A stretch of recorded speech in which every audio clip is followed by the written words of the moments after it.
तो hello hi सभी को। तो आज हैप्पी रक्षाबंधन। फ़िलहाल वो निकल चुका है, बट मेरी ओर से ब्लॉग जैसे कि आप सबको पता है थोड़ा मेरे लेट गए हैं। तो अब हम हो गई थी गैस ख़त्म, तो हमने बनाया चूल्हे पे जल्दी से खाना। क्योंकि मुझे सोमवार भी था, मेरे व्रत चलते थे, तो मम्मी ने कहा पंडित जी के कहे अनुसार मुझे पूजा करवानी थी ताकि मेरे व्रत का समापन हो सके।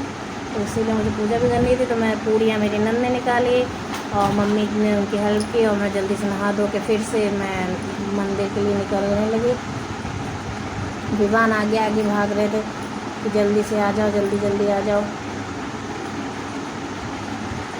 क्योंकि बहुत पतली है तो थोड़ा डर लगता है।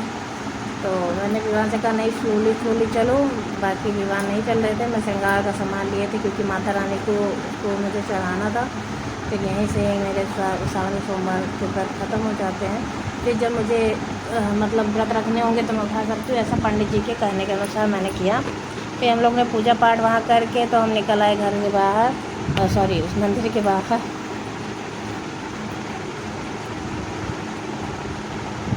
क्योंकि घर पे भी जल्दी जल्दी करना था, खाना तो कंप्लीट था, बट ये था कि सब लोग आने वाले हैं तो घर पे होना ज़रूरी था। तो हम लोग पूजा पाठ करके अपने शिव शक्ति संकट मोचन मंदिर से निकल लिए घर की ओर। क्योंकि 1:30 से राखी थी, तो ये भी था कि जितना जल्दी हो 1:30 से पहले हमें काम निपटाना है। फिर उसके बाद हम वहाँ का व्यू लेने लगे। हमें अच्छा लग रहा था, वहाँ पे हरियाली इतनी अच्छी थी मंदिर के बाद। फिर आए घर पे तो दीदी आ गई थी, बड़ी वाली नंदोई जी, छोटे नंदोई, बड़े नंदोई, सब लोग आगे पीछे 2-2 मिनट के देर पे आए। तो फिर राखी बांधने का कार्यक्रम चालू हो गया। क्योंकि हस्बैंड जी को छुट्टी नहीं थी, उनको दूर जाना था जॉब पर, तो इसीलिए सब ने कहा सबसे पहले भैया को बांध देते, क्योंकि उनको जॉब पे जाना है तो उनको लेट नहीं होना चाहिए। तो क्योंकि उन्होंने 1 घंटे का ऐसे ही वो लेट हो चुके थे, उन्होंने सबसे परमिशन ली थी कि सर मैं 1 घंटा लेट आऊँगा। और क्योंकि छुट्टी मांग रहे थे तो नहीं दिए, तो उन्होंने कहा तो फिर सर मैं 1 घंटा लेट आऊँगा। सर उनके अच्छे थे, तो कि उन्होंने उनको 1 घंटे का मतलब और समझ लीजिए छुट्टी ही दिया था। विवान की शैतानी नहीं ख़त्म हो रही थी, कहीं बहन की पे कर चाचू के साथ अपने मस्ती करे पड़े थे। ये मेरे मतलब सेकंड नंबर के देवर हैं। छोटी नंद अपना बारी का इंतज़ार कर रही थी, जब तक बड़ी वाली दीदी अपना लाइन बाय सब लोग स्टार्ट थे। सासू माँ चारा पाने के लिए जा रही थी।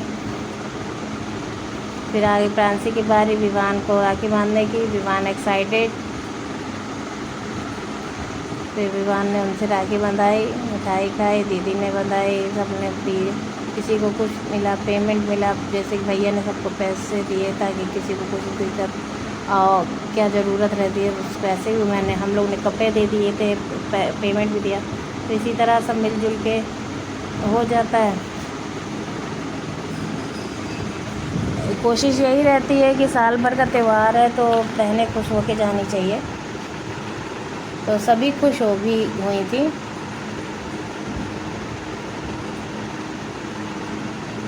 तो छोटी वाली नंद ने भी सबको राखी बांध दी। ये आयुष है और ये फ्रांसी है, मेरी बड़ी वाली नंद की लड़की है। ये मैं खुद, मेरी बारी आ गई लास्ट में।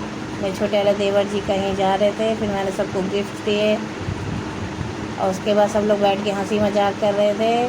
तो इसी तरह हंसी मजाक में राखी वाला दिन हमारा निकल गया था। तो आज का ब्लॉग बस यहीं तक। फिर मिलते हैं नेक्स्ट ब्लॉग में, तब तक के लिए बाय बाय।